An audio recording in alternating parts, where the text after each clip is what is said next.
А теперь вот на озере. От этих кадров стынет кровь, причем не только в соцсетях. Накануне здесь появилось видео с останками, которые вывалили прямо на берегу живописного озера. Автор видео утверждает, оно снято в поселке Константиновка. Сегодня кости на этом месте до сих пор есть, однако лежат они уже хаотично. Причина всему собаки, которые с удовольствием это дело обгладывают.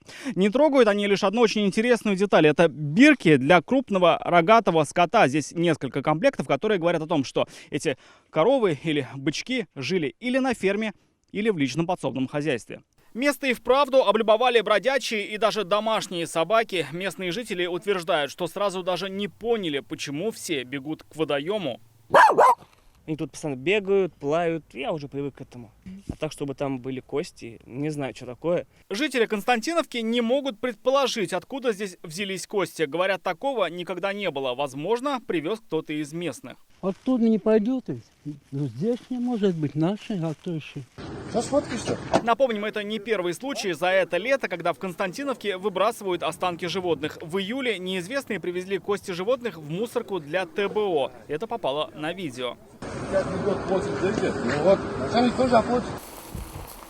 В этот раз к ситуации подключились инспекторы Россельхознадзора и ветеринары. Чтобы выяснить, кто мог привезти кости на берег, они отсканировали QR-коды на бирках животных. Ясно одно – это кости после обвалки.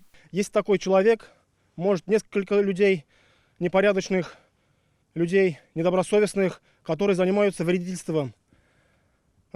Все материалы у нас уже переданы в МВД, в Следственный комитет и Федеральную службу безопасности. Мы ищем этого человека, найдем и закончим с этим беспорядком.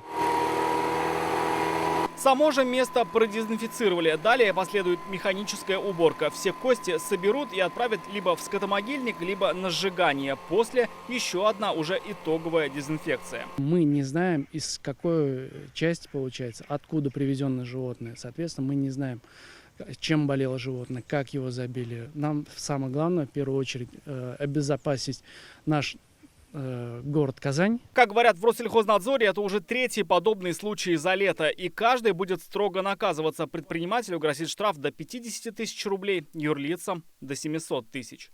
Рамиль Шайдуллин, Данил Филатов, ТНВ, Казань. Закажи рекламу на ТНВ. Телефон в Казани 5 705 100.